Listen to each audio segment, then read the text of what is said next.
Mais j'aimerais que ça soit automatique. Parce que tu es en train, tu es ici pour célébrer le roi.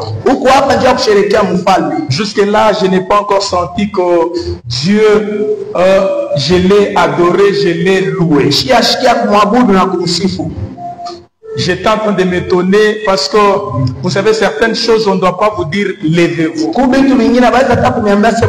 Que cela soit automatique. Parce que c'est votre roi qu'il s'agit. C'est de votre Dieu qu'il s'agit. Je veux que nous puissions louer Dieu pendant 3 minutes. Vous savez, j'ai déjà constaté dans l'église ici, il y a une seule personne qu'on ne peut pas pousser à adorer. Je veux que la personne là, que Dieu la bénisse. Je l'ai déjà constaté. Si on commence à adorer, parmi les gens qui doivent se mettre à genoux pour honorer son Dieu, elle est là. Pendant que les autres s'assoient là, en train de bouger la tête comme des bosses sur leur chaise, elle se tient debout pour honorer son Dieu. Maman Jocelyne ne perd pas ce dimanche. Maman Jocelyne, parce que vous ne savez pas ce que Dieu fait quand il regarde quelqu'un son trône. Ça on napenda paka tukusukume. Tu n'es même pas sourd. Tu sais pourquoi tu es venu ici. Tu n'es pas infirme. Voilà. Tu sais le pourquoi tu es venu. Nous devons mettre derrière toi. Tu dois savoir le pourquoi tu es venu.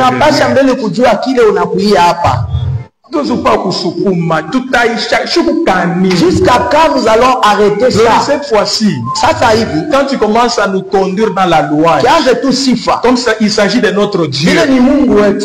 Ne nous dis pas tenez-vous debout. Chacun doit savoir qu'il s'agit de son Dieu. Si ton Dieu mérite d'être loué assis, mets-toi. Si ton Dieu mérite à ce que tu sois dégradé de tes grades, que tu sois maintenant déconsidéré, que lui seul soit considéré, tiens-toi debout. Tu ne dois pas vraiment, il ne faut pas que tu te touches.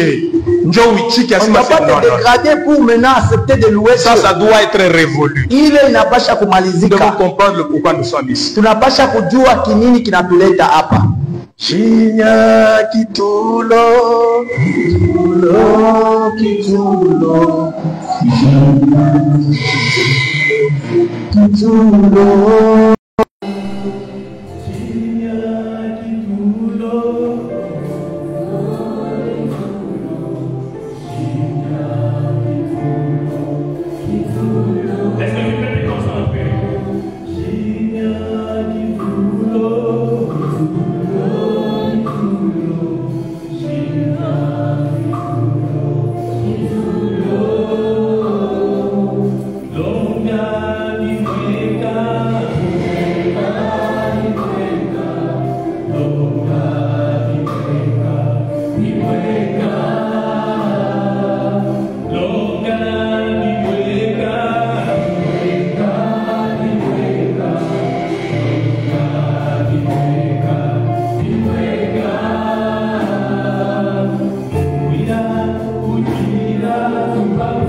Saint-Esprit.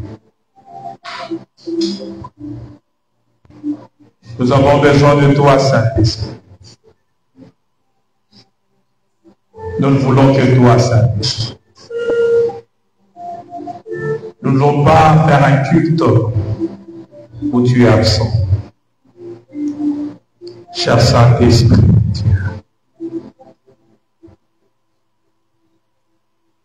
nous croyons en ta présence, Saint-Esprit.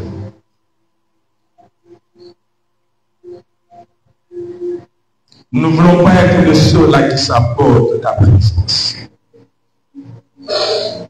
Tu es notre invité d'honneur. Tu es notre invité hier. Ce peuple a besoin de ta manifestation. Ce peuple a besoin de ta puissance. Cher Saint-Esprit, Eralonda Steria, Merialoro Shadalaya, Ideugeda Stapa Idena Shadalaya, Menderialo Elo Sadalaidenas. Cher Saint-Esprit, notre amour, notre défenseur, notre force, notre conseiller, notre enseignant, Saint-Esprit, Saint-Esprit, Saint-Esprit, Saint-Esprit, Saint-Esprit. Nous tenons à toi, Saint-Esprit. Nous croyons en toi, Saint-Esprit. Nous nous appuyons à toi, Saint-Esprit. Dans le nom de Jésus. Alléluia. Alléluia. Que l'assemblée dise Amen en acclamant le Seigneur.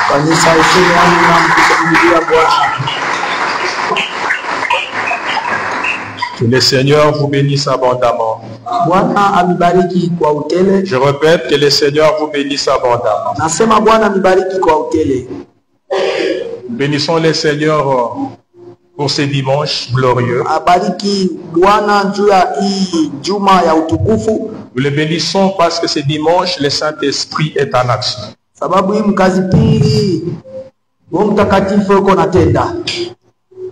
S'il y a un culte que je déteste, c'est un culte qui est basé sur les systèmes humains.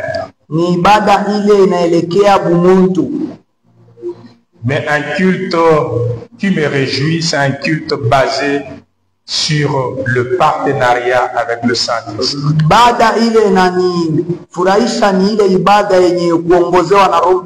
Un culte aligné dans le partenariat avec le Saint-Esprit.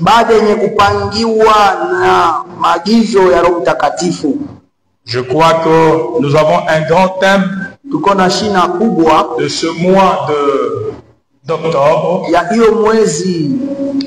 Nous sommes au mois d'octobre, n'est-ce pas? Amen. Il nous reste 2 mois pour que nous puissions clôturer l'année. Mais c'est 3 mois de la fin de l'année. Ce sont le mois où nous allons nous aligner dans les partenariats avec le Saint-Esprit.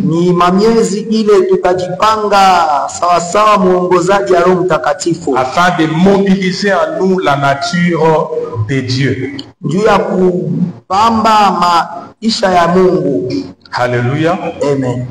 Nous étions en train de parler, j'étais dans le bureau, moi-même j'avais constaté, et il y a mon intendant qui a dit, parce que ces derniers temps les gens meurent.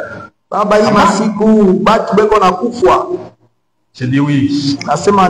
Les gens sont en train de mourir ces derniers temps, catastrophe.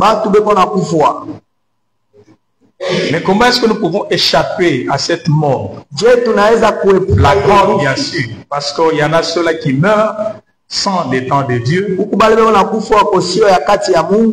Il y en a ceux-là qui meurent par leur faute. Alléluia. Il y en a ceux-là aussi qui meurent parce que Dieu permet à ce qu'ils meurent. Mais quand bien même que la mort est naturelle, je n'aimerais pas que toi tu puisses mourir avant. Je refuse ta mort précoce.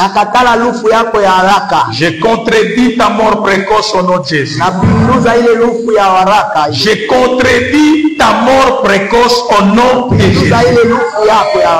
Je suis en train de dire que tu ne mourras pas précocement. Tu ne mourras pas avant le temps de Dieu. Parce que le temps de Dieu pour ta mort, c'est que tu parviennes à voir les enfants de tes enfants. Pas que les enfants des enfants de tes enfants. C'est ça le temps de Dieu pour ta mort. C'est ça le temps de Dieu pour ma mort. Tant que je n'ai pas encore vu les enfants de mes enfants, je refuse la mort au nom de Jésus. Alléluia. Quand bien même que la mort est naturelle, quand bien même que les gens meurent en catastrophe, je viens t'annoncer ce matin que toi, tu ne seras pas victime de la mort précocement.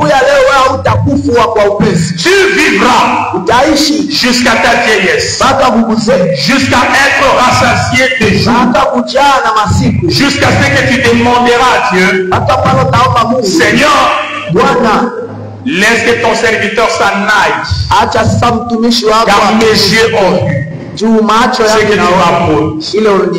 Alléluia. Amen. Alléluia. Amen. Que Dieu vous bénisse abondamment. Alors le thème c'est s'aligner en partenariat avec le Saint-Esprit afin de mobiliser la nature de Dieu en nous. Est-ce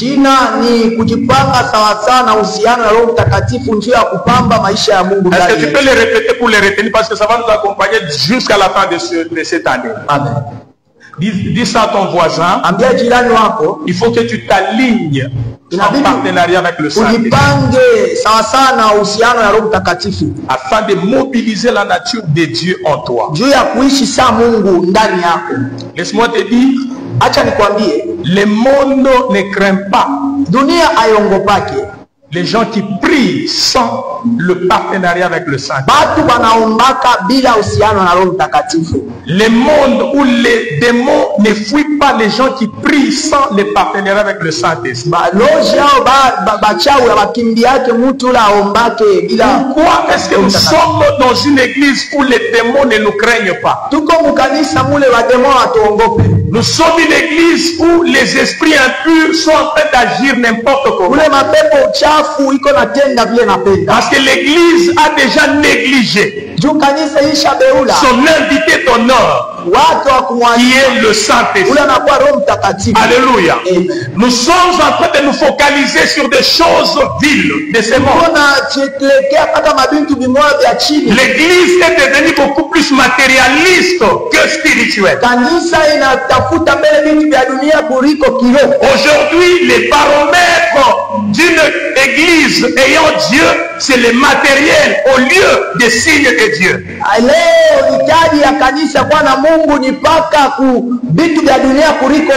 Les baromètres de dire que cette église a Dieu, c'est quand vous voyez que l'église est bien construite, il y a le confort, il y a le matériel, il y a des instruments complets. C'est alors que les gens croient que c'est là qu'il y a Dieu.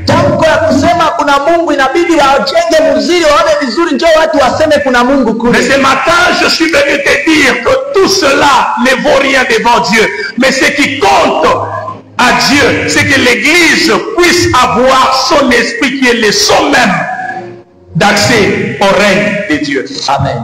Acha nikwambie ile yote kipimo elekee kintu kupenda kwa Mungu ni kanisa ikuwe na ile muri inakuwa Roho Mtakatifu. J'ai entendu pendant que j'étais dans mon bureau le modérateur en train de dire que tout ce qui brille n'est pas de l'or. Nilisikia mwongozaji anasema yote yanameremeta, sio dhahabu. Écoutez, bien-aimés, le diable n'est pas un insensé. Wapendwa, msikie, shetani hana pumbafu. D'ailleurs, Dieu lui-même est en train de qualifier le diable comme étant un malin. Mungu mwenyewe anambeba shetani saa mtu wa mpuzi. Écoutez, si Dieu qualifie le diable tout en étant un malin, à combien d'autres raisons, toi, un humain, tu peux sous-estimer la malignité du diable? Kama Mungu anambeba mpuzi, sasa wewe mwanadamu naelewa vizuri na hivyo nafunga kanisa ya Mungu leo. Et il amène l'église dans une phase matérielle au lieu de la laisser dans la phase spirituelle. Et vous allez constater aujourd'hui, l'église est basée beaucoup plus, même dans les enseignements dans l'église, sont beaucoup plus basés sur le matériel que les spirituels. Oh, lorsque Dieu ou notre Seigneur Jésus-Christ a dit que je vous enverrai une aide, il viendra vous enseigner. Jésus ne voulait pas que son enseignement puisse être perdu ou dissipé, mais il devait y avoir celui qui devait maintenir l'enseignement de Christ dans l'église. Et celui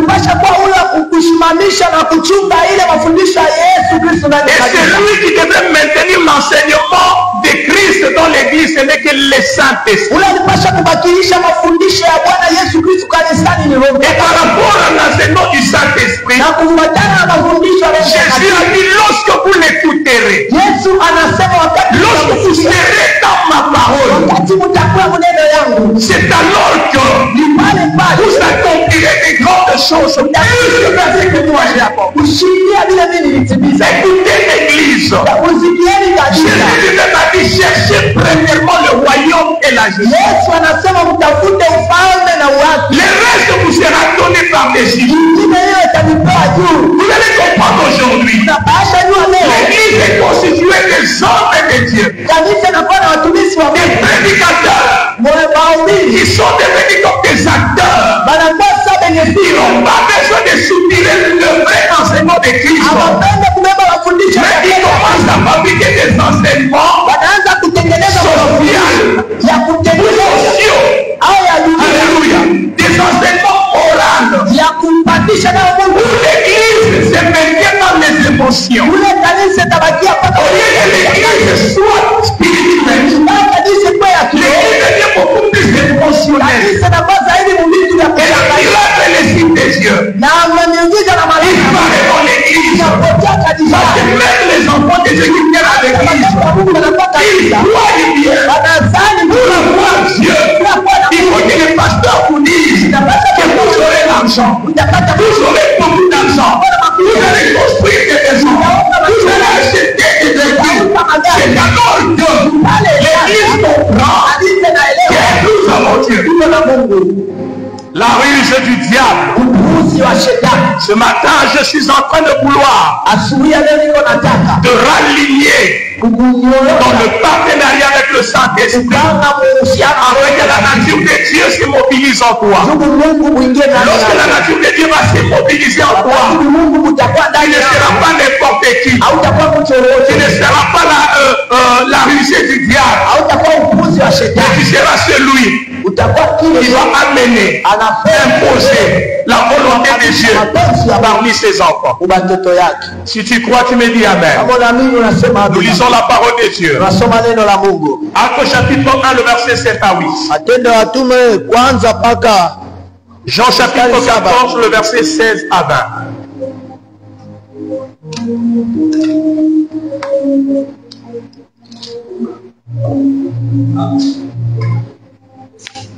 Actes chapitre 1, le verset 7 à 8. Amen. Il leur répondit. Ce n'est pas à vous de connaître le temps ou les moments. Ce n'est pas à vous de connaître les temps ou les moments que le Père a fixé de sa propre volonté. Mais vous recevrez une puissance le Saint-Esprit survenant sur vous. Oh mon Dieu, vous serez mes témoins à Jérusalem, dans toute la Judée, dans la Samarie et jusqu'aux extrémités de la terre. Est-ce qu'on peut dire Amen? On peut se rasseoir, nous lisons Jean chapitre 14, le verset 16 à 20.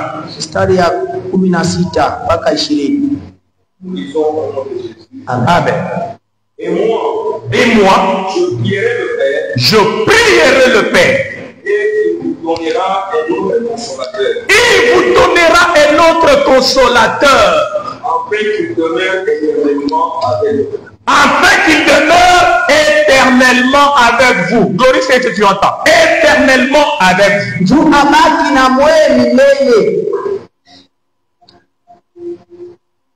Tu veux continuer? L'esprit de vérité. L'esprit de vérité. Retenez ça. Que le monde ne peut recevoir. Que le monde ne peut recevoir. Parce qu'il ne le voit point et ne le connaît point. Parce qu'il ne les voit point et ne les connaît point. Mais vous, vous les connaissez. Car il demeure avec vous. Et il sera en vous. Amen. Vous n'avez pas fini jusqu'au 20. J'ai dit jusqu'au 20. Je ne vous laisserai pas orphelin. Je ne vous laisserai pas orphelin. Je viendrai à vous. Encore un peu de temps. Et le monde ne verra plus. Mais vous me verrez. Et vivez aussi. Niko naishi na mwe mutaishi. Ile siku ile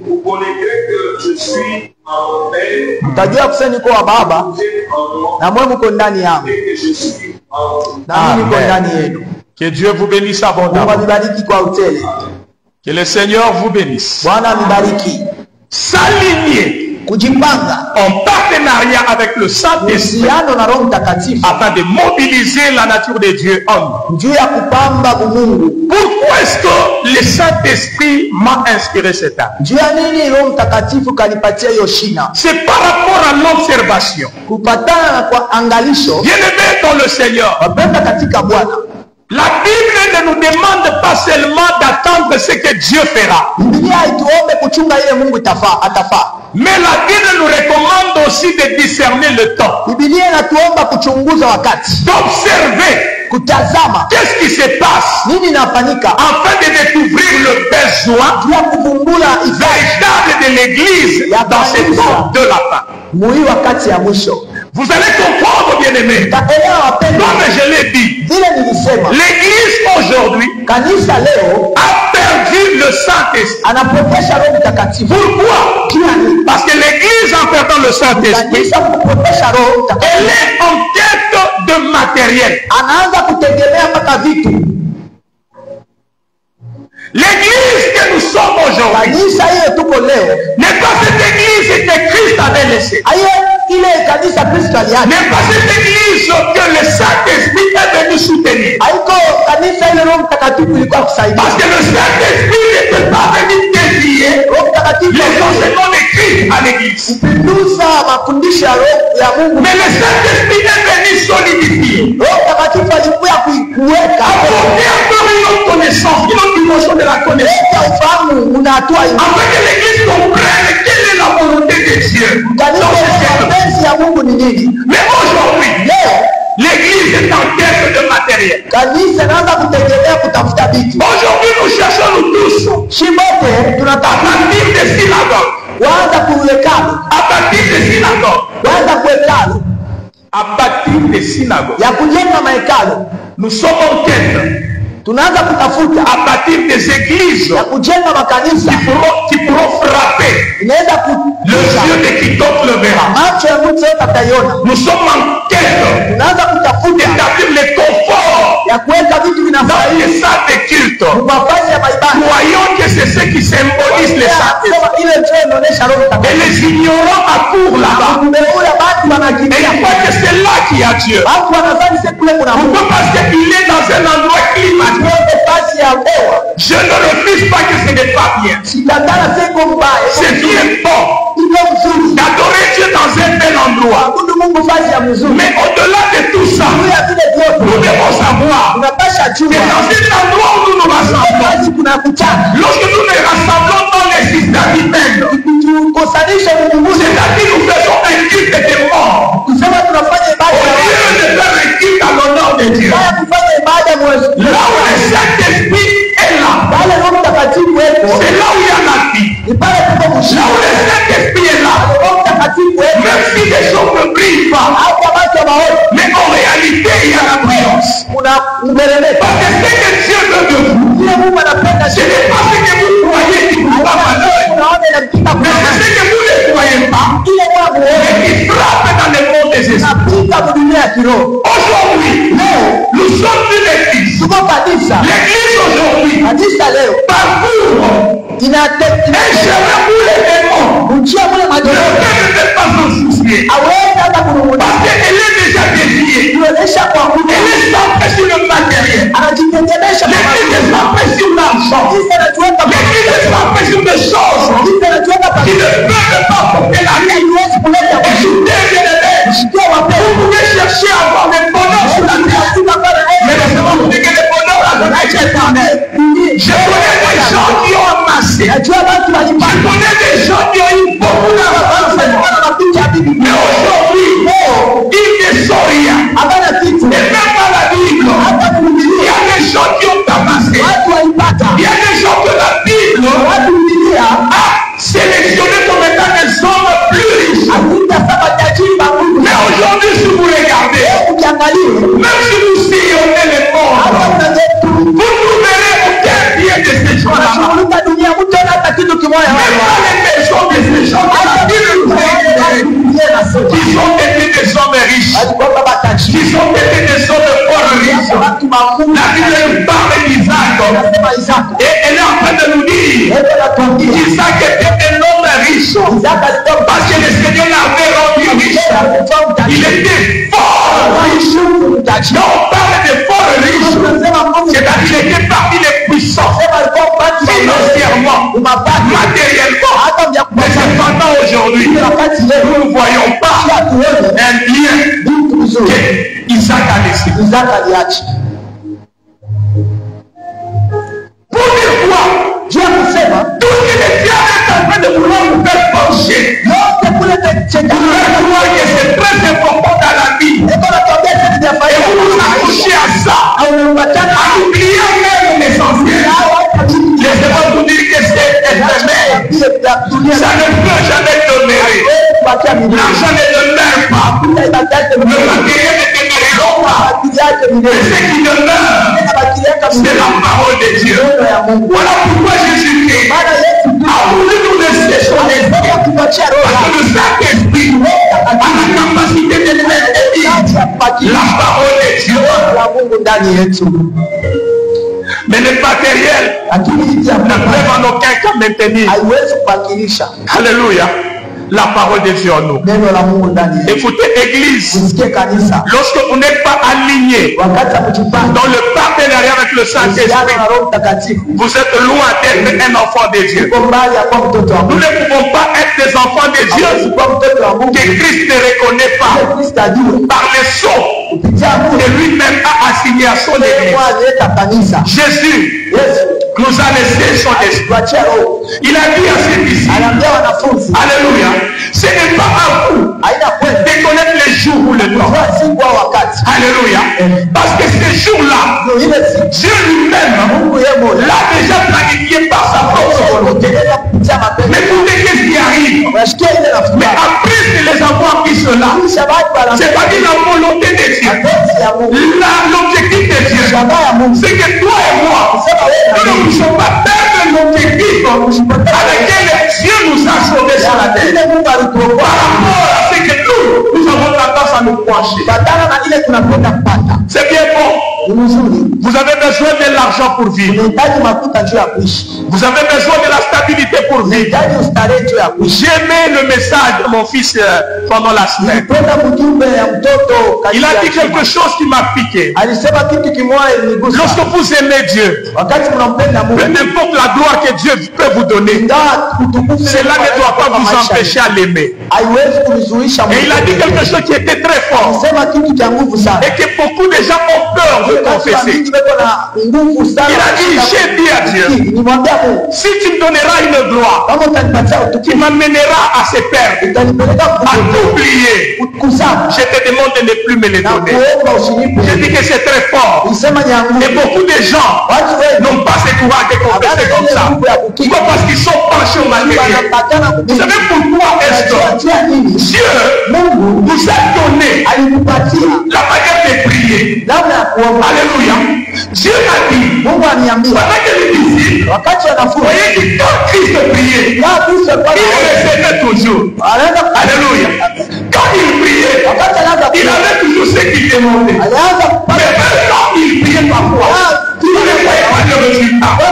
Je suis en train de dire à quelqu'un, lorsque vous voulez prier et avoir les résultats, soyez en partenariat avec le Saint-Esprit. Et quand le Saint-Esprit sera votre partenaire, ce n'est pas vous qui prierez, mais c'est le Saint-Esprit qui priera avec vous. Parce que c'est lui qui est en partenariat avec le Saint-Esprit. C'est-à-dire, le partenariat signifie la collaboration, la coopération. Alléluia. Cela signifie quoi? Lorsque vous parlez, ce n'est pas seulement vous qui parlez, mais votre partenaire aussi s'engage dans vos paroles. Lorsque vous bougez, ce n'est pas vous seulement qui bougez. Votre partenaire aussi est censé de bouger. Si vous perdez, c'est votre partenaire aussi qui perd. Si vous gagnez, c'est votre partenaire qui gagne.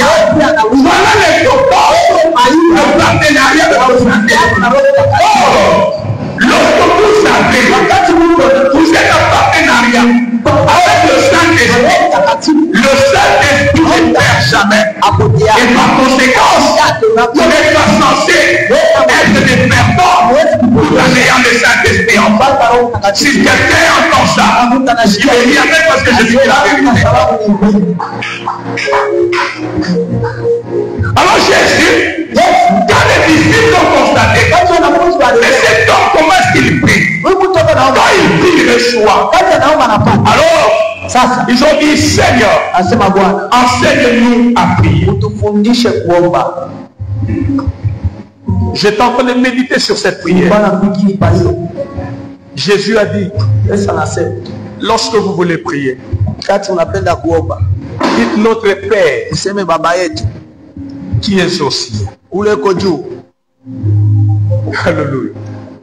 Notre Père qui est aux cieux. Et je me demandais, et vous allez voir que cette prière, quand bien même vous la faites seule, vous n'allez pas changer pour dire que mon Père qui est aux cieux. Alléluia. Mais vous direz toujours notre Père qui est aux cieux. Pourquoi Dieu a parlé de nous? Alléluia. C'est pendant que vous êtes seul. Tout ça, c'est un langage qui dit, lorsque vous priez, vous ne vous engagez pas seul. Vous vous engagez avec votre communauté. Lorsque vous priez, vous ne vous engagez pas seul, mais vous vous engagez avec votre famille. Voilà pourquoi quelqu'un qui a l'esprit de Dieu, lorsqu'il veut gagner, il ne gagnera pas seul, mais il gagnera avec la communauté.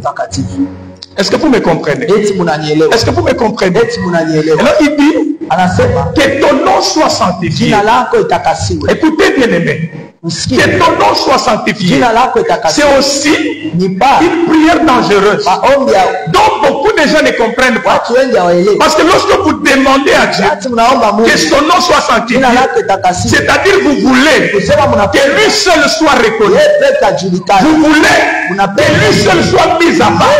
Vous voulez que lui seul, partout dans votre entourage, dans votre communauté.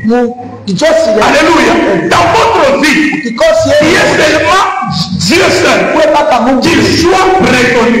Cela signifie quoi? Vous êtes en train de vous renier. Vous êtes en train de renier vos coutumes, vos traditions. Alléluia. Vous reniez votre amour de soi. Vous reniez votre intérêt de soi. Et vous voulez que seul Dieu soit reconnu dans votre vie. Et celui qui n'est pas en partenariat avec le Saint-Esprit, même s'il faisait cette prière, il n'aura aucun résultat. Parce que c'est une prière dangereuse qui nécessite le partenariat avec le Saint-Esprit.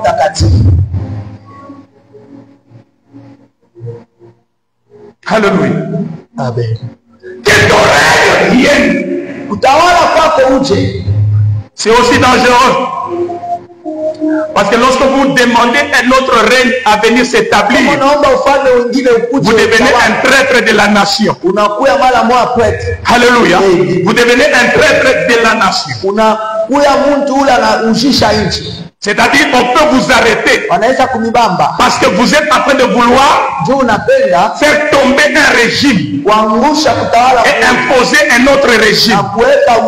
Et la prière que Christ nous a donnée, c'est une prière qui demande à ce que nous puissions renverser les royaumes de ce monde. Nous puissions renverser les rois de ce monde. Nous puissions renverser tout ce qui règne autour de nous. Toute tendance de gouvernement impur, des gouvernements de ce monde qui nous empêchent à marcher dans le partenariat avec le Saint-Esprit, cela doit se renverser avec que Dieu seul vienne régner. Alléluia. Alors écoutez bien aimés. Alors pourquoi beaucoup de gens font cette prière tout en ne connaissant pas la dimension profonde de la prière, ils ne reçoivent pas. Parce que quand vous priez, notre Père qui est social, que ton nom soit sanctifié, que ton règne vienne, vous allez comprendre que Jésus n'a pas commencé. Donc nous avons l'habitude de commencer dans des cultes, la prière de repentance, la prière de vouloir à ce que Dieu nous pardonne et que nous puissions être purifiés. Jésus n'a pas commencé avec ça, mais Jésus a commencé avec le règne de Dieu, la dimension de Dieu, la communauté de Dieu. Pour dire quoi? Les pardons Dieu après. C'est-à-dire quoi? C'est là que j'ai compris. Même quand Jésus nous avait donné la parabole de ce fils prodigue, vous allez comprendre qu'on parle de deux fils que le père avait. Le fils cadet a demandé le bien. Il a dit à son père, donne-moi le bien qui m'est dû, et je vais aller vivre ailleurs, loin de toi, faire ma vie. Son père ne lui avait pas refusé, il lui a remis le bien. Écoutez bien aimé, lorsqu'il est parti, il est allé gaspiller.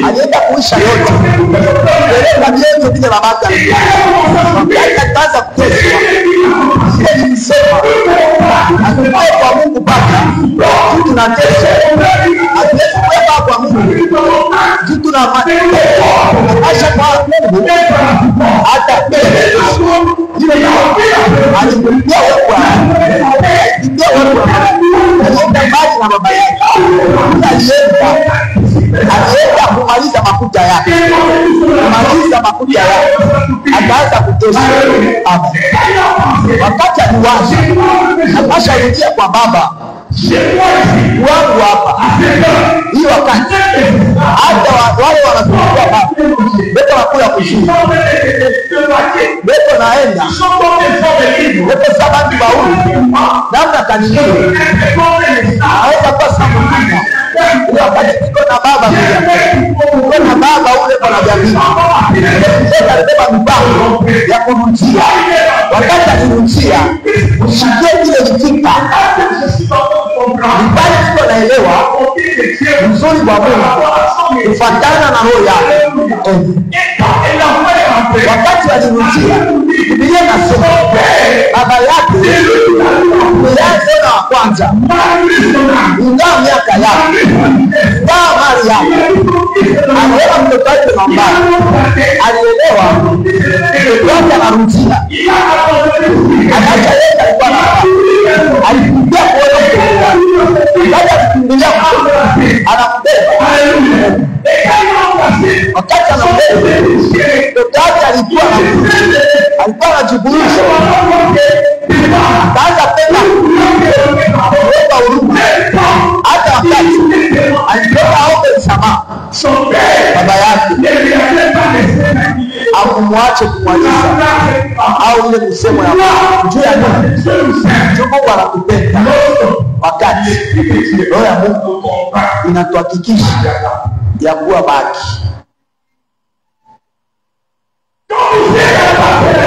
Wakati kuhusiana na Roho Mtakatifu, Roho Mtakatifu akaya kwanza hata mzambi hata mkutongoa mbele ya baba yenu, Roho Mtakatifu atakuhakikisha na kusema haina kazi yenu iko pembeni ya baba.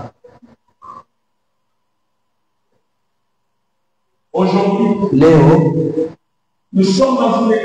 tuko mugisa ule tunapenda tumuimbie Mungu. Hata kama tunamwimbia Mungu, tunaimba hapana mkuona Mungu, mkuona bati.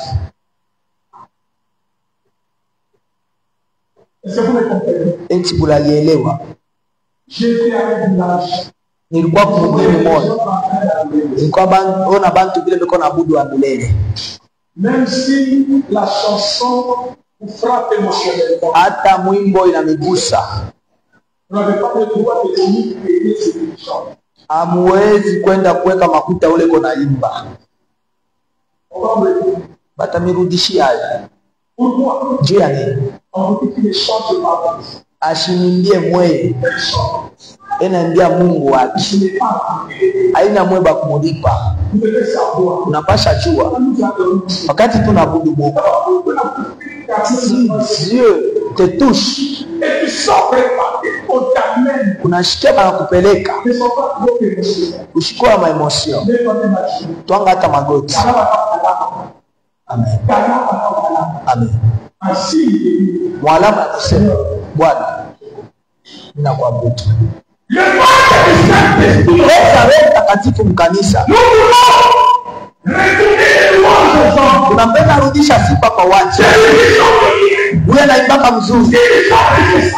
Kama naimba nashikia kama Mungu. Msipe wapendwa. Wewe unaweza kuimba. Wewe wakati mwingine anaimba. Wewe unashikia mzuri. Sema aona na Roho Mtakatifu. Niko kama na kugusa maemosio yako. Si tuko na Roho Mtakatifu, hata kama baba Clement naimba, nitashikia Mungu. Juu Roho Mtakatifu anyakikisha ule weko na nyanyua Mungu wako.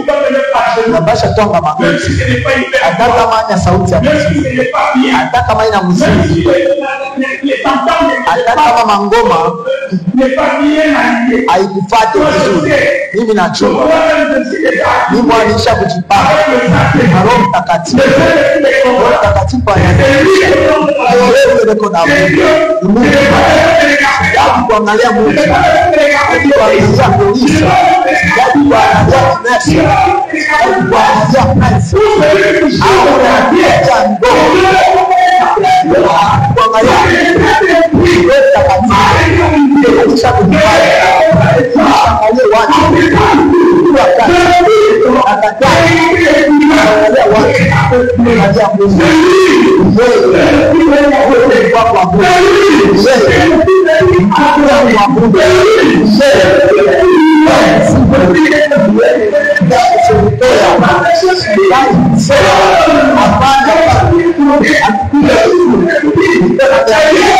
vya kweli.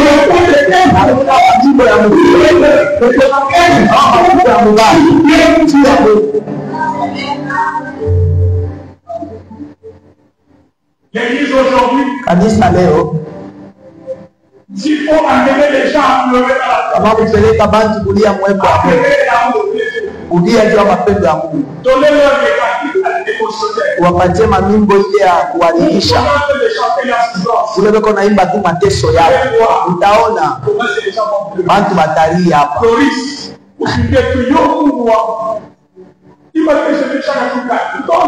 Vous verrez. Et même nous savons.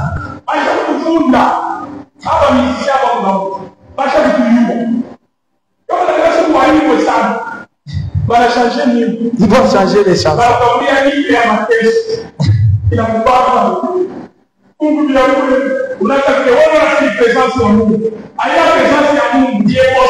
L'émotion de la souffrance. Alléluia. Si tout d'abord, vous savez la voilà. Je vais vous oh, bon, on a dit yes, maman. Je vais vous dire la chose. Qui nous a dit? Aïe, c'est pas tout le monde à yes.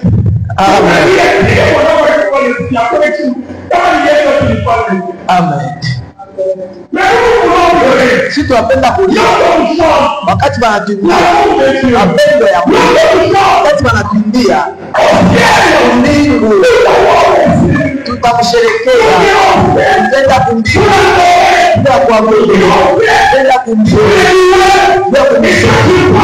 kwa kumshukuru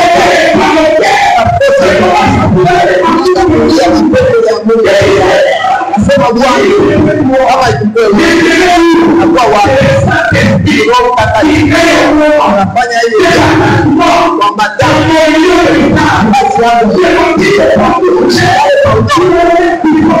basi hapo ya mtu wa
muyasho yako kujenga nyumba ya kupenda nasema anaweza kukala mbele hapo, lakini kumbiji Mungu anatujua eko na jenga manyumba kila mtu na yake. Kama unashikia kuna Roho Mtakatifu unapasha kusherehekea kwa unapasha kumwabudu. Leo kanisa ina uhusiano na Roho Mtakatifu. Hata wakati tunahubiri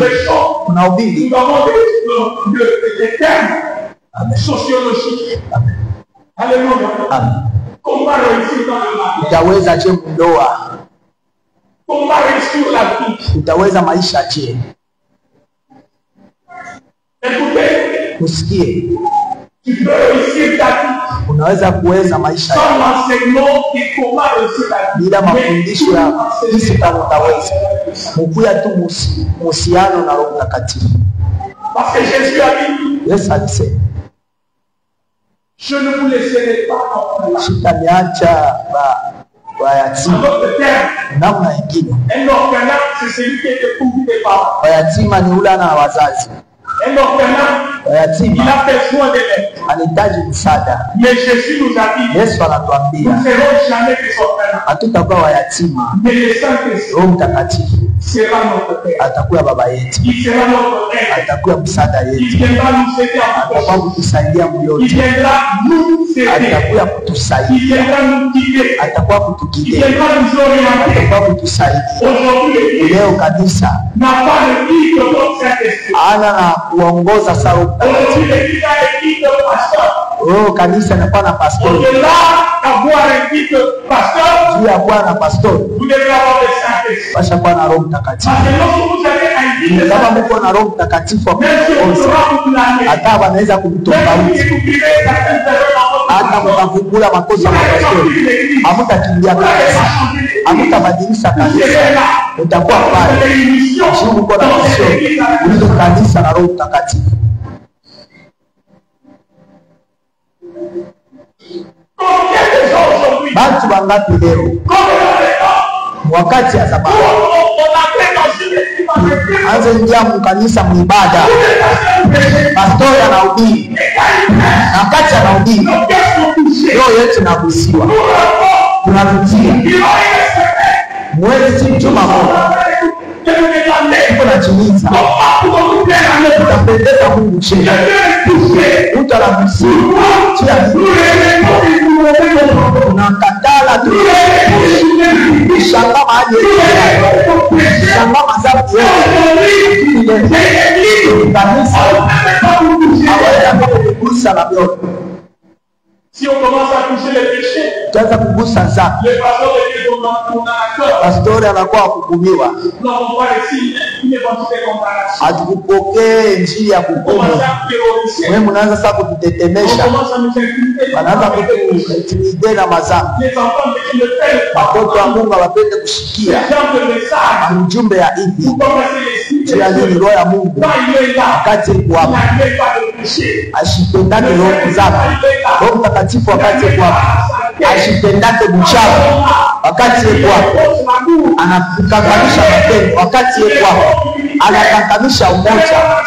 Unajua mkanisa kuba Kristo abasumbuli yako sio celebrity ensuite une personne qui wapenda juu ya Mungu ya kuona Mungu napasha one mbele jirani wako. Si tu ne vois pas ton prochain, Kama one jirani wako aupende Mungu, si tu n'aimes pas ton prochain, kama upende jirani wako aupende Mungu,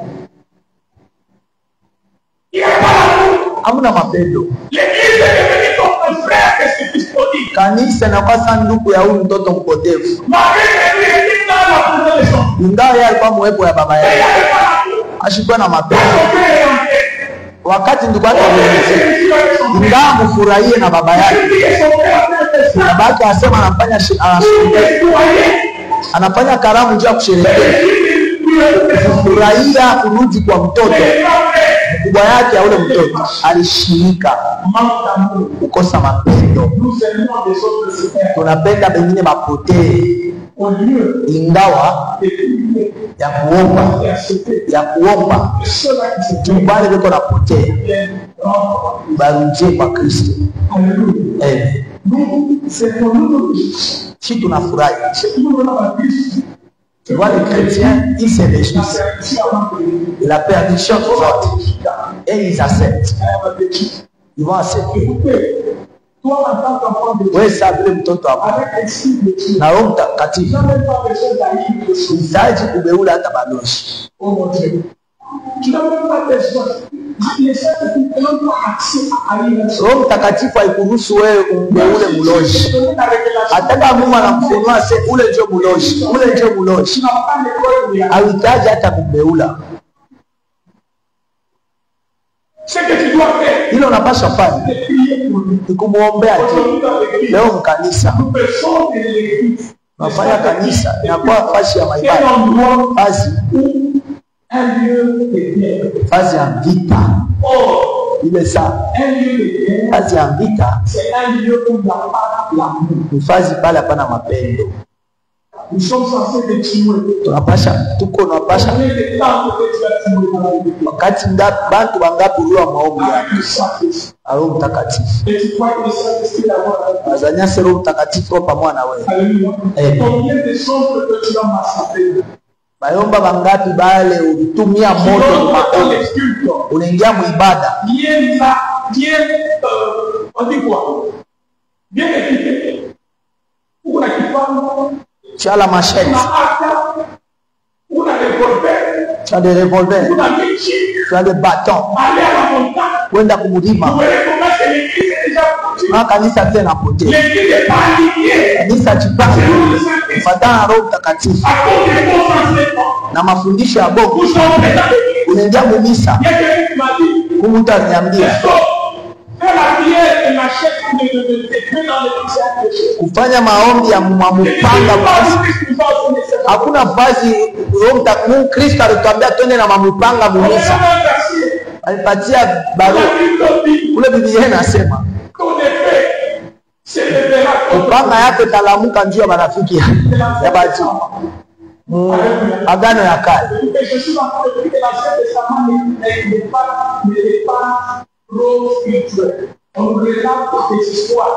Tuambia vitu matendo. Eti munanielewa. Ya bintu ilifanyika. Mbili si tunaanza kuibadilisha. Nacho Kristo alitupeleka injili ya mapendo. Amen.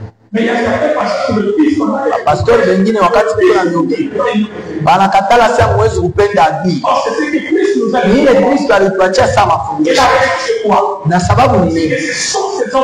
Wale watumishi wa Mungu beko na ubiri na bumutu kuliko ya kubiri na Roho Mtakatifu. Wakati unahubiri na Roho Mtakatifu utabakia ni muneno.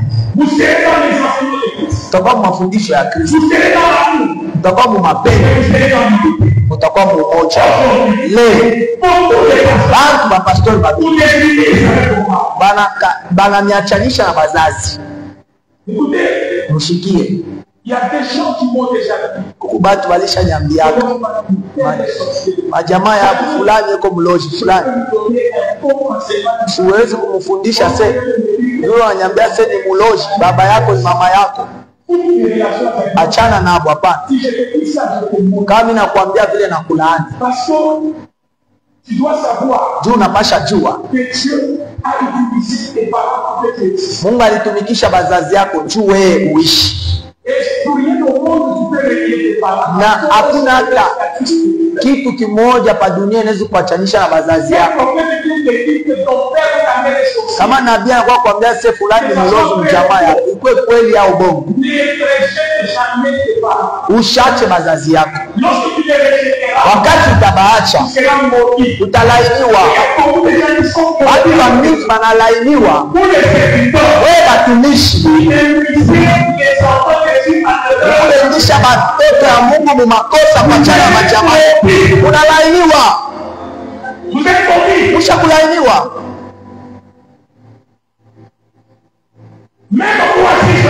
Kama mimi nakuya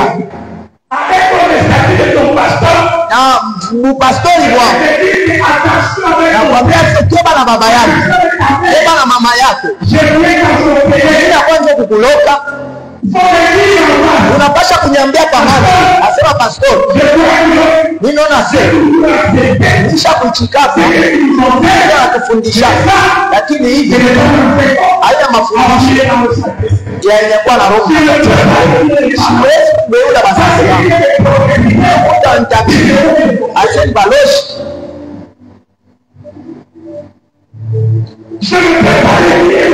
Siwezi kukatala jamaa yangu. Jamaa inakuwa Biblia inasema ula sisaidie jamaa yangu, anashindia kama upagano na mloshi. Wewe mnakatala bazazi yetu, utengenezeni. Roho Mtakatifu anakatala vile vitu. Wewe mnazania sema kama mnafungulia bazazi yenu, maisha yenu haitaendelea. Mnajidanganya. Mpaka mwini haka mnafika mnazania kama Mungu ashikwe na moyo. Kama ni vya kweli bazazi mbalozi abakupashe kumikula, Mais vous devez rendre gloire à Dieu. Napasha kurudisha shukrani kwa Mungu. Même si mon père ou ma mère, Juu hata baba yangu mama yangu kwa buloshi. je suis là encore. Kama niko mzima na leo. Unasema niko juu ya buloshi. Niko juu ya buloshi. Namna kanisa ngurudika. Na kuacha. Vous les chrétiens, pourquoi vous entrez dans de telles églises? Et c'est dans cette église que le gens aiment. Des églises de division. Najua pastor mmoja akambiaka baloko yangu, ule mkubwa wako, ton grand frère, il est loin maintenant. N'ose même pas de tétiner dans son église. Pasteur, si tu penses que ce pasteur-là est sorcier, pourquoi j'aurais peur de lui? Viens les délivrer. Amen. Viens les délivrer. Tout ça c'est quoi?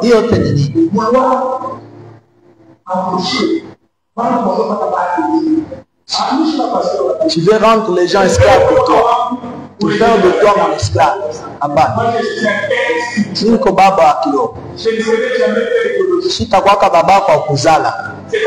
Ni kusema mbele ya mimi kujua kupitia Roho Mtakatifu, ule alikonaka wa kwanza ni mama yako, ni baba yako, haina mie. Mimi nilikuona wakati uko hivi na ulinichofea. Et je ne peux pas utiliser la grâce que Dieu a mis en moi pour te séparer de ta famille. Ça serait malédiction. Je dis bien que ça serait une malédiction. Je ne peux pas utiliser la grâce de Dieu en moi pour vous séparer de mon famille. Je suis aligné avec le Saint-Esprit. Je suis aligné avec le Saint-Esprit. Alléluia. Écoutez bien. Il y a quelque chose qui sont comme des virus dans l'église aujourd'hui, qui empêchent l'église à s'aligner en partenariat avec le Saint-Esprit. Je vais finir. La première, alléluia, au lieu de s'aligner en partenariat avec le Saint-Esprit, l'église est en quête de respectabilité. Est en quête de respectabilité. Alléluia. Beaucoup de gens croient que le respect, c'est ça le Saint-Esprit. Écoutez bien, bébé. Si j'arrive quelque part, je n'ai jamais eu envie qu'on puisse me donner une place d'honneur qui prouvera que j'ai le Saint-Esprit. Le Saint-Esprit, même si on t'a donné la place de derrière, si tu as le Saint-Esprit, le Saint-Esprit ne te fuira pas parce qu'on t'a mis derrière. Voilà pourquoi nous, dans notre église, nous nous enseignons nous tous au même dimension. Alléluia. Tous les gars votent par moyen. Pourquoi? Éviter de croire que ceux-là qui s'assoient devant sont ceux-là qui sont remplis du Saint-Esprit. Vous pouvez être devant, mais vous n'avez pas le Saint-Esprit. Celui qui est derrière est rempli du Saint-Esprit. Alléluia. Ce n'est pas la respectabilité qui peut vous aligner avec le Saint-Esprit. Lorsque vous êtes entré, vous voulez le respect des humains. Vous voulez prendre le contrôle du confort. C'est-à-dire on va vous mettre toujours dans un bon endroit, une bonne place. Et c'est cela qui vous mérite. Ne croyez pas que c'est ça qui peut vous aligner dans le partenariat avec le Saint-Esprit. Enlevez les honneurs du monde, les respects du monde. Il y a la bonne de la cueca. Là, on va nous couper la place avec le Saint-Esprit. Au mieux, vous pouvez couper les choses. Moi, on ne m'avait pas mis devant, je suis un serviteur. J'ai toujours dit à un pasteur.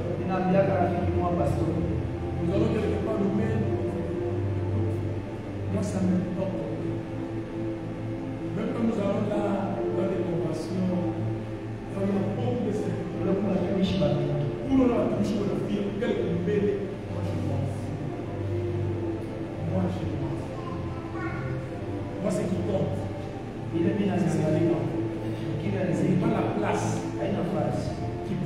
au monde inaonyesha dunia que j'ai la grâce, iko na neema, j'ai le potentiel du Saint-Esprit. iko na vitu ya Roho Mtakatifu. Si Dieu les a mis en place, Kama Mungu alitia ndani yao, même si vous me mettez là, même si vous me mettez là, hata Joseph kuanzia est kule Joseph, Alléluia. Je serai toujours distingué pour pas passer la grâce. tajalishwa mpaka na Ça ne va pas s'effacer. haitashiriki. Est-ce que vous me comprenez? Unanielewa? Alors ne vous plaignez pas. Usijinungulie. Même si on vous invite quelque Hata part, wanapeleka mbali. vous mettez derrière les Anaenda enfants. kumkomba Soyez maskini. comme moi à votre gré. Wewe sasa ndiye baba Je yetu. m'en fous. Shina takule. Je m'en fous. Je ne me suis jamais précipité. Que ce soit des formes de vie. D'ailleurs, quand je viens quelque part où on ne me connaît pas, je me sens très bien parce que je me connais. Najua kama mzuri ndio abanijue. C'est comme un ami. Ça a fait ça. Avantage avoir mieux. Si on te connaît pas ici, Utakuwa kama Mungu akalanga mwenyewe juu. moi j'aime même le manioc grillé parce qu'on te connaît pas. Alléluia. C'est comme ça que Et si on te connaissait, tu as envie de manger le manioc, bien grillé. Tu ne seras pas payé pour qu'on te découvre pas. Amen, amen. Mais comment va Si on ne te connaît pas, tu vas payer. Si tu ne vas pas, La deuxième dimanche, toi ya pili, il veut que l'église n'arrive pas à s'aligner. fanye kanisa ishinde kujipa. La prière froide. Maombi ya badilika. Maombi ya badilika. Écoutez bien les bénis. Sikia wapendwa. L'église Kanisa doit savoir. yapasha jua. Tu ne peux rien Hawezi kitu arriver nulle part kufika fasi yoyote sans le partenariat avec le Saint. bila uhusiano na Roho Mtakatifu. Amen. La prière, elle est le chemin par lequel Maombi ni njia nous ili pouvons arriver pour marcher avec le tuweze Saint. kufika kutembea na Roho Mtakatifu. Aujourd'hui, même si nous disons qu'il y a prière, les enfants avec nous, Maombi watoto wa avant d'attaquer Mungu someme au moment où on va dire que c'est un signe qui montre que avant d'aligner la Roho Mtakatifu. Tous les jours, tout pour la Mahomet, c'est comme nous aurons la prière le 26 jusqu'au 2 novembre. Tout le monde sait que nous aurons la prière, mais il va falloir des prières. Pourquoi? Parce qu'avant d'aligner au Saint-Esprit, regarde bien comment est-ce que tu as prié à la prière. Regarde bien comment est-ce que quand on parlait de la prière, tu étais le premier à être là. Mais aujourd'hui, qu'est-ce qui t'empêche? Ni qui va t'empêcher ou tu investis pour Mahomet? Maombi leo inakuwa ni mpaka ya dimanche. Tena dimanche yenyewe ukikuja ni kuikana. Hata wasema waabudu, il faut pas kuforcer waabudu. Tu n'as pas ce temps-là. Dimension ya prière déjà kushukura maombi. Pourquoi? Parce que le Saint-Esprit, tu n'es pas aligné avec lui. La Bible nous dit, les apôtres étaient tout le temps en prière. Pourquoi? Le Saint-Esprit était leur partenaire. Lorsque vous êtes en partenariat avec le Saint-Esprit, vous serez un homme et une femme de prière. On ne va pas vous forcer à prier. Vous n'aurez pas de prière froide. Aujourd'hui, nous avons suivi maintenant vos versions. Vous n'allez pas dire que vous n'avez pas de méga. Vous faites des prières en ligne. Vous n'allez pas nous dire ça. Parce que chaque fois nous vous voyons en ligne. Sur TikTok, vous êtes là. Facebook, vous êtes là. Sur YouTube, vous êtes là. Mais lorsqu'on lance l'invitation à la prière dans le j'ai constaté peu de gens. Que Dieu bénisse ceux-là qui te posent. Mais tous ces gens-là, parce que les diables les a déjà coincés. Et le Saint-Esprit est éteint en eux. Ils n'ont pas soif de la prière. Ils ne sont pas prêts à prier. Même si l'Église les invite à la prière, ils ne prient pas. Pourquoi? Parce qu'ils ne sont pas en partenariat avec le Saint-Esprit. Je suis en train de dire à l'Église, soyez en partenariat avec le Saint-Esprit. Priez, priez, priez.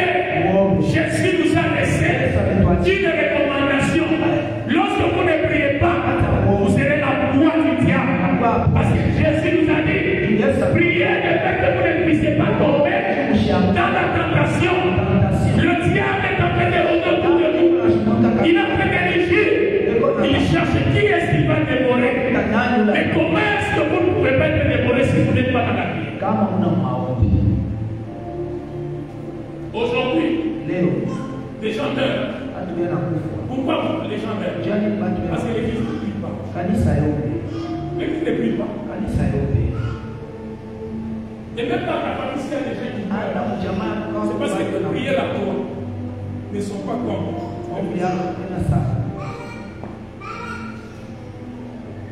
C'est pas pour rien que Dieu t'a sauvé dans ta famille. C'est pas pour rien que Dieu t'a aligné avec le Saint-Esprit. C'est pour que tu sois les défenseurs avec le Saint-Esprit de ta famille, de ton église. Mais tu ne pries pas. Aujourd'hui, tout le monde est marqué. On va derrière. Tu ne pries pas pourquoi? Tu ne pries pas pourquoi? Tu ne pries pas pourquoi? Non. Je ne pas le Seigneur. Tu ne pries pas pourquoi? Non. Il y a ça Tu ne pries pas pourquoi? Non. Pardon. Tu ne pries pas pourquoi? Écoutez bien les péchés. Toutes les raisons que vous vous donnez dans le monde des esprits ne sont pas des raisons fiables. Au contraire, le diable pourra vous coincer avec cette raison. Vous devez vous lever dans la prière et prier afin que le Saint-Esprit soit votre partenaire. Et si vous ne priez pas, attendez-vous à vivre et de tomber des noms de Dieu. Priez, bien-aimés. Priez. Ne baissez pas vos bras. Ne soyez pas dans la froideur. Et priez-vous dans la prière. Il ne faut pas aimer les sommeils plus que la prière. N'aimez pas les choses du monde plus que la prière. Aujourd'hui, les gens préfèrent. C'est ce qui est les noms de Dieu qui doivent venir. Tu vois les vendredis. Je viens d'écouter. Il a dit ceci. Je ne peux pas refuser de venir à l'église parce que j'ai des visiteurs.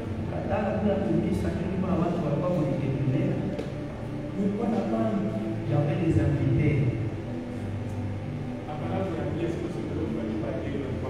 Ne me dis pas que tu t'absentes parce que tu as reçu la visite.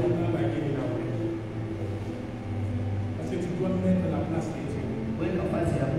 La place de Dieu. La place de Dieu. Avec Dieu, les visiteurs. Tu dis que tu ne viens pas adorer Dieu parce que tu avais des gens. Tu ne viens pas adorer Dieu parce qu'on t'a pris l'argent. Alléluia. Il y a un jour que ma femme, je suis en train de regarder dans le culte des Pâques. Je rentre à la maison. Il y a pourquoi tu es là? Il me dit non. Il y a mon client qui m'a dit qu'il m'amène pour m'apporter l'argent. Je l'ai attendu avant chez. Est-ce qu'il est venu me donner l'argent? Rien. Comment est-ce que les gens peuvent utiliser ces gens pour choses? Vous cherchez à être.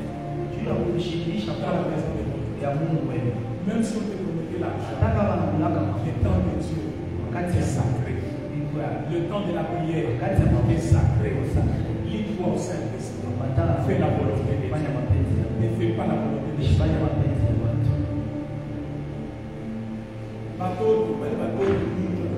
C'est Dieu qui t'a donné. Et c'est Dieu qui prend soin de tes enfants. Ce n'est pas Dieu. Ce n'est pas Dieu.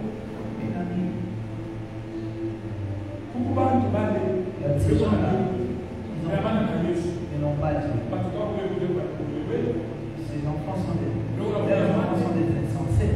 Alléluia. Vous connaissez l'histoire de Jacques Chirac. Il avait un fils d'âge. Et c'est lui qui avait prié pour ce fils d'âge. Pourquoi? Parce qu'il n'a pas l'argent de ses filles, c'est bon. Dans le mérite ça n'a pas donné la solution.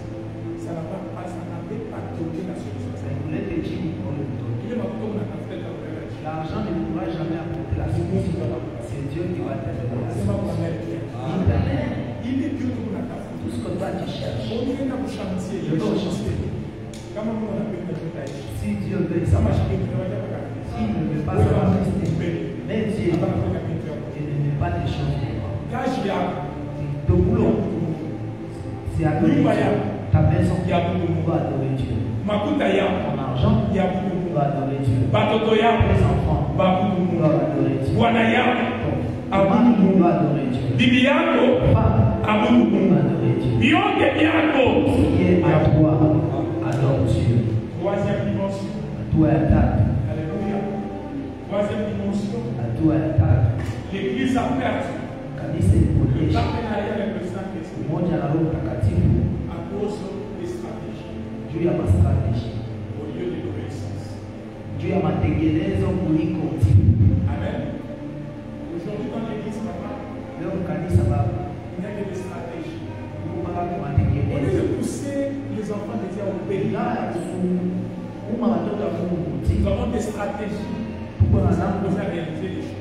ya kuwasukuma kutenda vitu. Est-ce que vous savez que si nous nous enseignons l'obéissance à Dieu, Kama tunamfundisha utiifu kwa avec Mungu l'aide du na Saint-Esprit, msaada ya Roho Mtakatifu, nous n'aurons pas besoin de stratégies pour vous pousser à servir les Seigneurs. hitaji mastrateji ya kusukuma kuabudu Mungu. Il n'y a aucune stratégie que David avait faite Na hata strateji moja Daudi alifanya pour être présenté devant le peuple d'Israël. onekane mbele ya taifa Est-ce que Israeli. vous savez ça? Eti mnaijua. Alléluia. La seule chose que David a fait, Moja Daudi alifanya c'était d'obéir à son swala ya père. kutii kwa baba yake. Quand il a obéi, Wakati alitii là où il est allé, il a été présenté. walimuonekanisha. Je suis en train de dire à quelqu'un, Naambia mtu mmoja, Dieu ne peut jamais te présenter Mungu hawezi kuonesha à cause des stratégies. juu ya mastrateji. Alléluia. Mais Dieu te présentera Mungu atakuonesha à cause de son obéissance. juu ya utiifu yake. Lorsque tu obéis à Dieu, Wakati unatii kwa Mungu, Dieu sera avec Mungu toi. atakuwa na wewe. Lorsque tu obéis à Dieu, Dieu ne te laissera jamais. Atakuacha. Beaucoup de gens Watu wengi ne tentent pas à l'aide du Saint-Esprit. Ils commencent maintenant à créer leur stratégie. wanaanza kuumba miako. Aujourd'hui, nous avons des prophéties fabriquées. Kuna matabiri yenye kutengenezwa. Les Guinois appellent ça les mandiona. Anatuita makiona. Alléluia. Ils sont en train de fabriquer des prophéties. Wanatengeneza kuna C'est-à-dire quoi? kusema Ils engagent des gens wanatumikisha à venir dans vos maisons. ya kuya kwa nyumba Ils yetu. requièrent des informations. Wanabeba vile Et vile. quand vous venez à l'église, Wakati unakuwa kumisa, on vous dit, wananiambia Dieu l'a dit, Mungu Dieu l'a dit, ananiambia, Dieu l'a dit. Mungu ananiambia. C'est faux. Ya bongo. Une stratégie humaine n'apportera rien dans les enfants de Dieu. Lakini watoto Vous serez émotionnellement touchés. wanakusiwa kwa Mungu. Mais votre esprit, votre âme Nafsi ne yetu sera en aucun cas touchée. Parce que ces paroles ne viennent pas de Dieu, mais ça vient des humains ou des systèmes humains. La stratégie humaine. matengenezo ya Mungu. Il y a quelqu'un Kwa mtu qui m'a avoué aliniambiaka ukweli, il y a un temps, wakati il m'avait prophétisé. alinitabiri Et le Seigneur me pardonne, que le Seigneur me pardonne aussi. kwa kurumia na Heureusement qu'il s'est repenti. alitubu kwa yeye. Voilà pourquoi Ndio maana écoutez ce que votre Père dit. mshikeni baba yenu ananiambia. J'ai vu quelque chose sur les réseaux sociaux, le pasteur a publié sur son statut WhatsApp. Une femme est en train de dire, Mwanamke mwema na simu. moi ma prophète, dans les réseaux sociaux, je suis plus que comme on dit.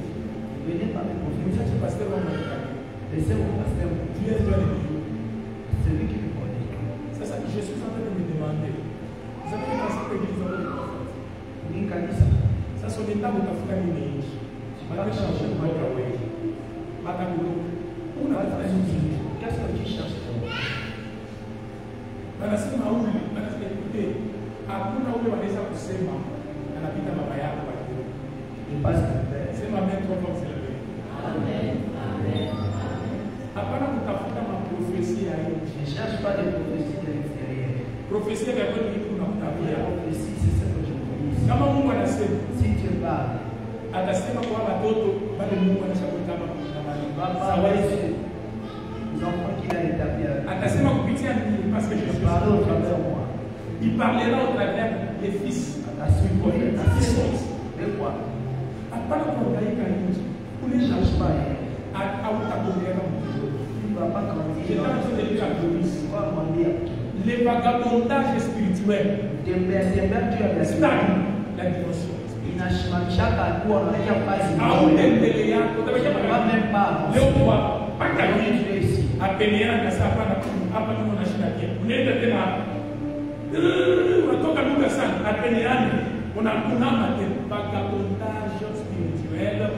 stagnent la dimension. Sois posé. Le Saint-Esprit, là où il n'est pas là, les gens utilisent des stratégies pour vous imposer l'obéissance. Nous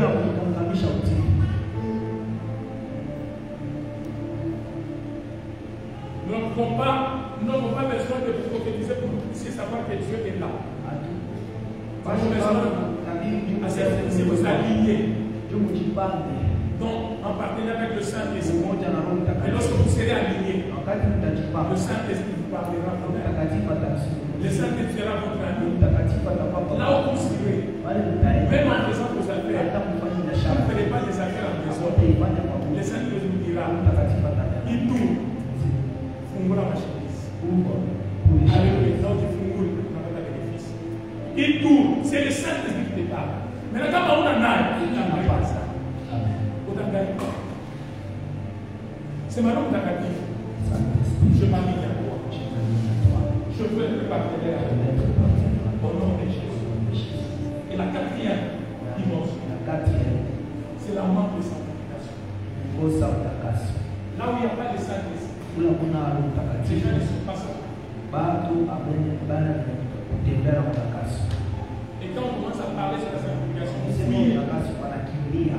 commençons seulement ici. Moi, je trouve ça un peu partout. Moi, je suis bon. Moi, je riche. Moi, je vais. On t'a dit, parce que le Saint-Esprit n'est pas là. Mais si le Saint-Esprit est là, ça va vous toucher.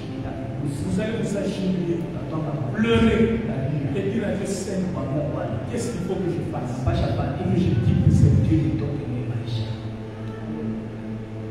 Aujourd'hui, est-ce que les gens pleurent quand Léo va agir? Au contraire, aujourd'hui, quand nous prêchons, nous avons tendance à attendre les éloges. Ah, un grand orateur. C'est donc quand il parle. Mais on ne dit pas que j'ai été touché. On ne dit pas que non, il y a des choses qui me font mal par rapport à cet évangile. Nous avons tendance à faire quoi? À vanter seulement le message sociologique, philosophique.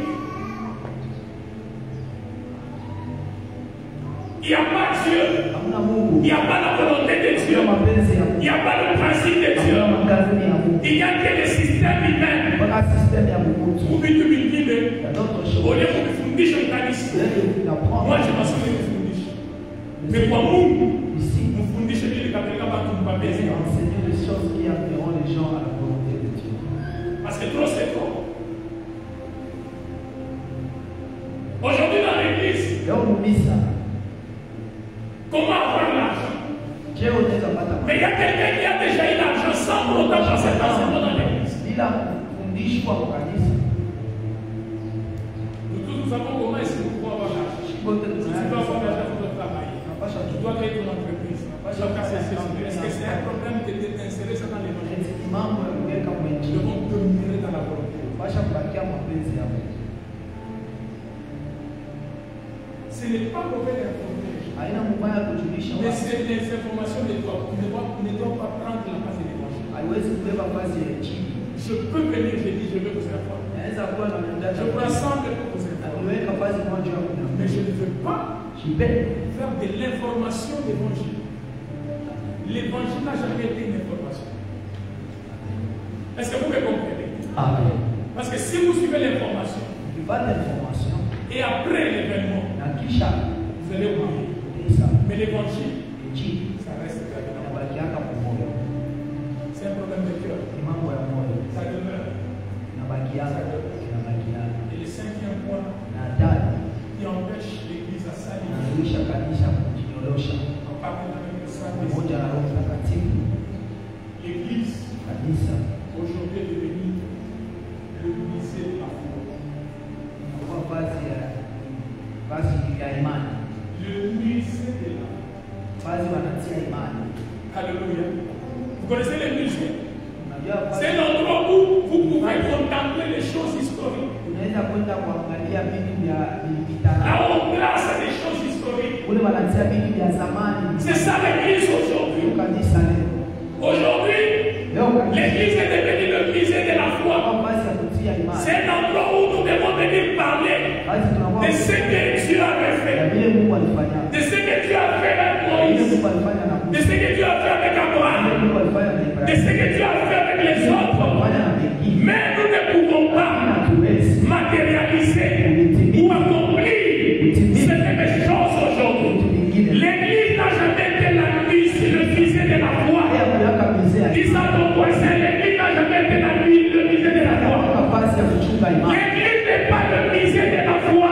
nafasi ya kuchunga imani. L'Église est un lieu de manifestation du Saint-Esprit.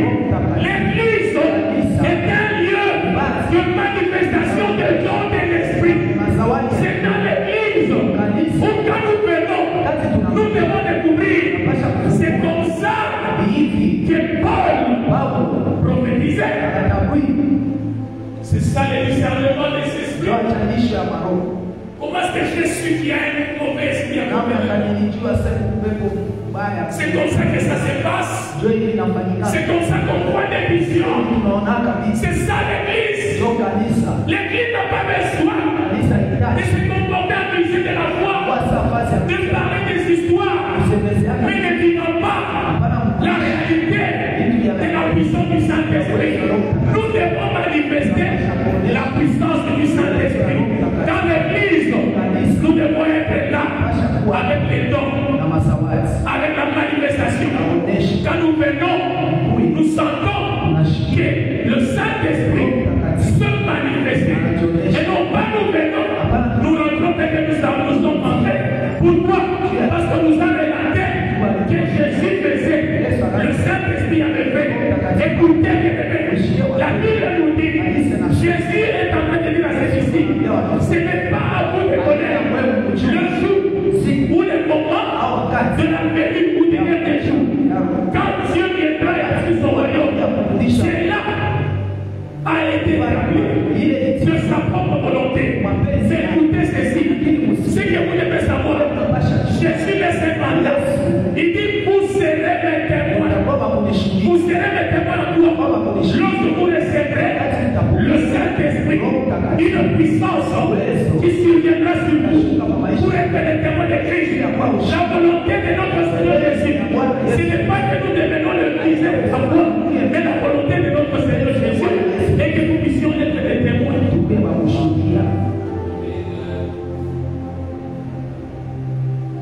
Ce qui fera que l'Église puisse être redoutable, c'est quand il y a la manifestation du Saint-Esprit. C'est possible que le Saint-Esprit se manifeste. Vous qui croyez qu'il faut seulement aller toujours fétiche ou manifester certains signes au nom du Saint-Esprit, je suis en train de vous dire, je vous présente le Saint-Esprit, excellence Saint-Esprit. Il a la possibilité de faire une manifestation que vous n'avez jamais entendue. Il a la possibilité de ressusciter les morts. Il a la possibilité de guérir les malades. Il a la possibilité de délivrer les démoniaques. Il a la possibilité de changer les vies. Il a la possibilité de donner la stabilité. Le Saint-Esprit, il n'a pas de limite. Il est celui lorsque vous le liez, vous vous liez à lui et vous devenez partenaire avec lui. Les gens commencent à vous redouter.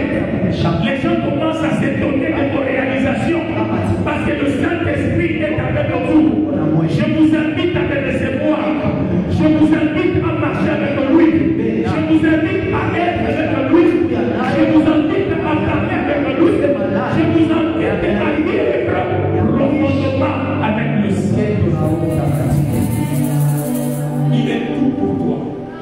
Qu'il soit ton partenaire. Qu'il soit ton partenaire. Il te donnera accès au règne. Les mondes des esprits vont commencer à t'empêcher à tout désordre. Parce que ce n'est pas toi qui parleras, mais c'est le Saint-Esprit qui parlera. Il n'y a aucun humain sur la terre qui ne peut oser chasser un esprit sans les partenariats avec le Saint-Esprit. Vous ne pouvez jamais guérir les âmes sans être en partenariat avec le Saint-Esprit. Vous ne pouvez jamais dominer la sorcellerie de votre famille sans les partenariats avec le Saint-Esprit. Ayez ça en tête et admirez, sollicitez, aspirez à marcher avec le Saint-Esprit. Il est le seul des Christ que nous a réussi à marcher avec. Lorsque vous marchez avec le Saint-Esprit, vous devenez des témoins de Christ. Acclamez le Seigneur.